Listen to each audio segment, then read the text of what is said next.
En esta publicación voy a estar hablando del contrato de prestación de servicios y el contrato laboral.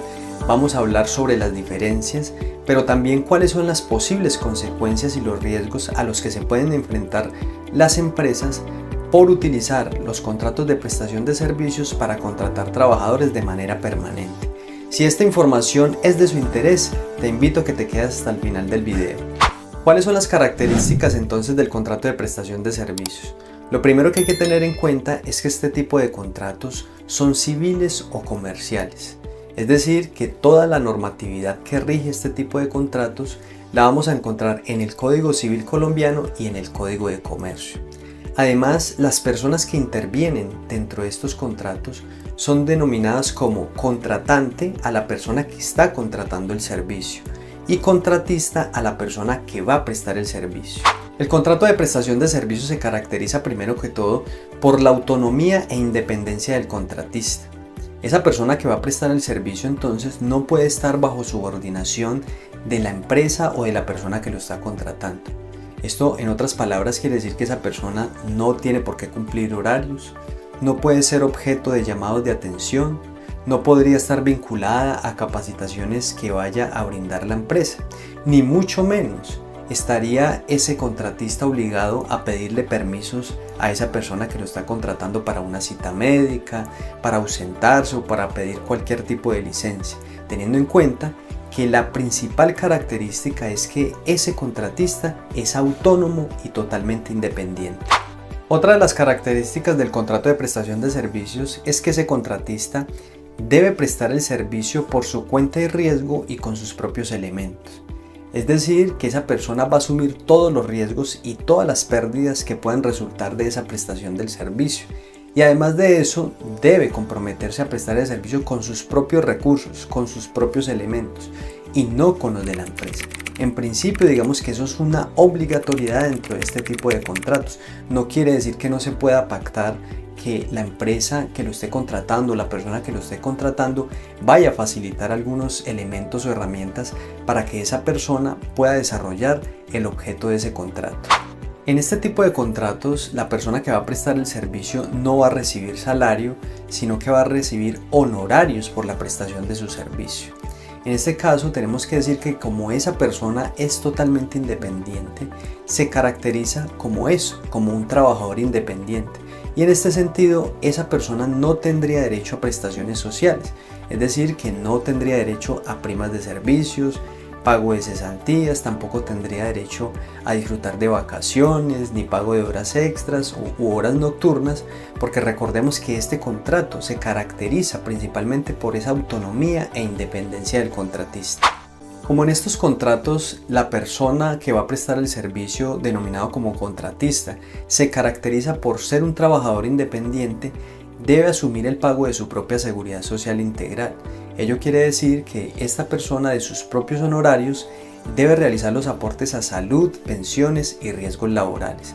Estas cotizaciones se deben realizar sobre el 40% de sus ingresos mensuales y esas cotizaciones se realizan mes vencido. El contrato de prestación de servicios por lo general siempre va a ser temporal y por ello en estos contratos se establece una fecha de inicio y una fecha de finalización.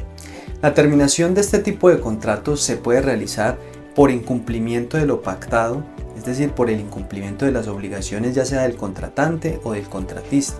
También por la finalización de la fecha que se estableció en ese contrato o por la finalización de la prestación de los servicios o, en su defecto, por mutuo acuerdo. Teniendo en cuenta entonces estas características del contrato de prestación de servicios, vamos entonces a pasar a estudiar las características del contrato laboral y con eso establecer cuáles son las diferencias.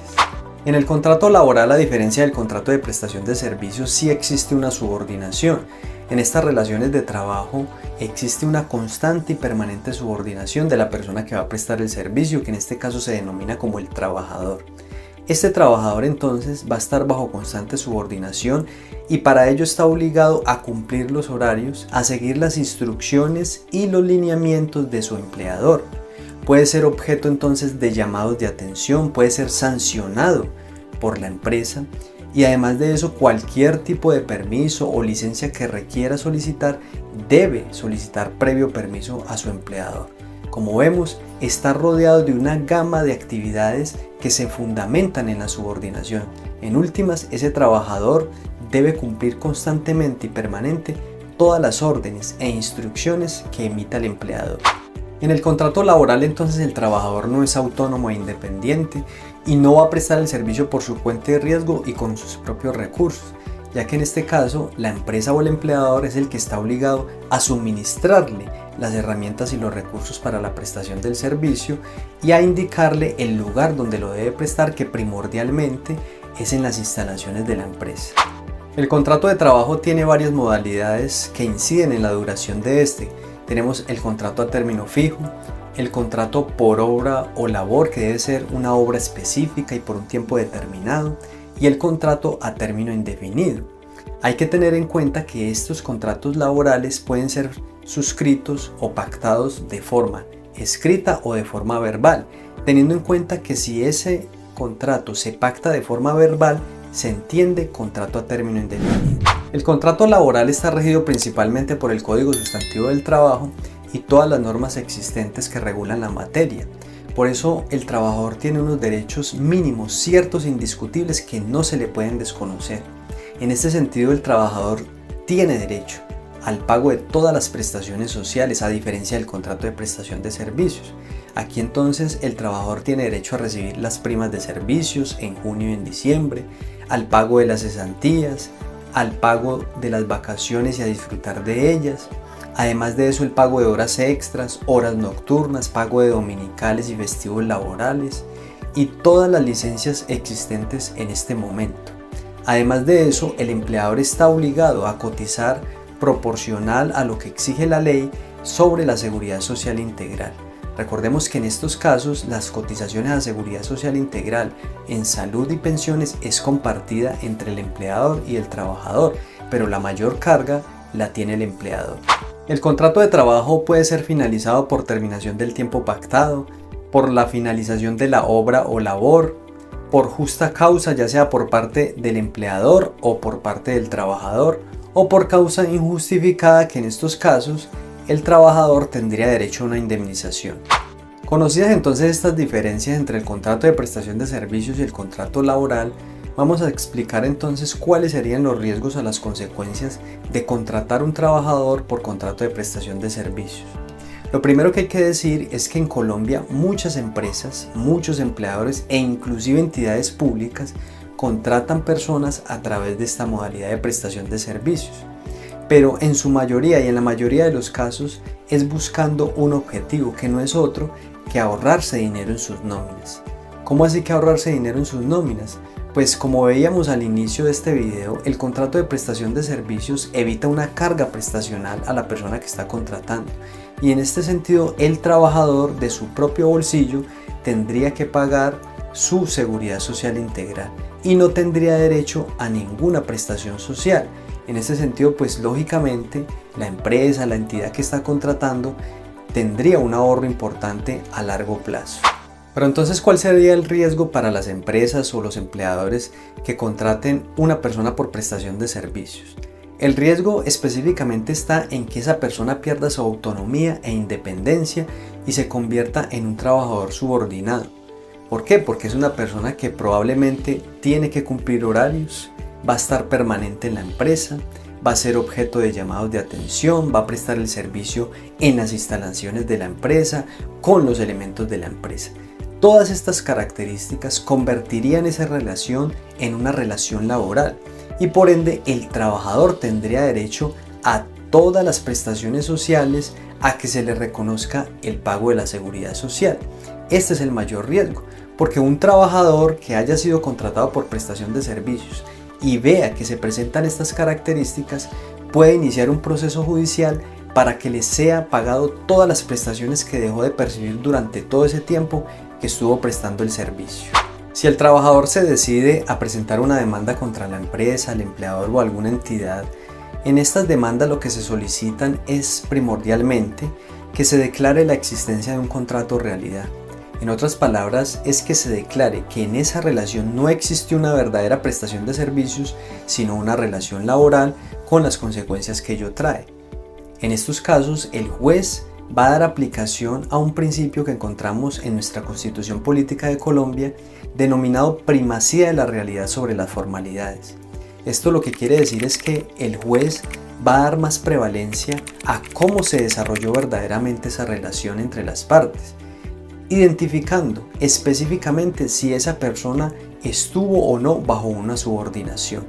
Y lo más importante aquí es que esa carga no es del demandante, es decir, no es del trabajador. Al trabajador le basta con demostrar que prestó el servicio en esa empresa o en esa entidad, y la empresa, la entidad demandada, es la que debe demostrar que esa persona no estuvo en ningún momento bajo subordinación. Lógicamente, el trabajador también puede presentar pruebas que estuvo siempre bajo subordinación, como por ejemplo escritos o correos electrónicos donde recibía instrucciones u órdenes, ya sea para la prestación del servicio o para el cumplimiento de horarios, si fue objeto de llamados de atención, si tenía que solicitar permisos para ausentarse o cualquier tipo de indicio que indique que verdaderamente estaba bajo subordinación. Además, también con testigos como con compañeros o excompañeros de trabajo que puedan acreditar que esa persona prestó el servicio en esa empresa o en esa entidad y además estuvo bajo subordinación. Si la empresa no logra demostrar que esa persona fue autónoma e independiente en la prestación de sus servicios, puede ser condenada en estos casos. Y muy importante tener en cuenta que no basta con que la empresa o la entidad presente los contratos de prestación de servicios firmado por el trabajador, aduciendo que el trabajador o esa persona era consciente que iba a estar bajo un contrato de prestación de servicios y por lo tanto no tendría derecho a las prestaciones sociales ni pago de seguridad social.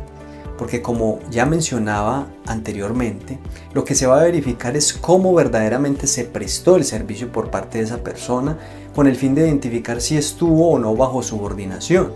Y si la empresa no logra demostrar esa situación, es decir, no logra demostrar la autonomía e independencia, sino que en el proceso se demuestra lo contrario, que esa persona estuvo bajo una verdadera subordinación, pues la empresa puede ser condenada al pago de todas las prestaciones dejadas de percibir por parte del trabajador y también, para que se le reconozca en estos casos, el pago de los aportes a seguridad social integral, principalmente los aportes realizados por esa persona a los fondos de pensión. Por último, es importante tener en cuenta que los derechos laborales tienen una prescripción, es decir, que tienen una vigencia para que puedan ser reclamados. Los derechos laborales prescriben a los 3 años. Si el trabajador deja pasar esos 3 años, ya no podría reclamar ningún derecho, ninguna prestación. Principalmente, esos términos se deben de tener en cuenta al momento de la terminación del contrato. A partir de ese momento debe contar máximo 3 años. Como decía entonces, si deja pasar ese tiempo, habrá perdido totalmente sus derechos. Espero que esta información te haya sido de mucha utilidad. Si es así, no olvides darle me gusta y compartir este video con alguna persona que le pueda servir esta información. Si requieres contratar mis servicios, puedes escribir al número WhatsApp que ha aparecido durante todo este video. Nos vemos hasta una próxima oportunidad.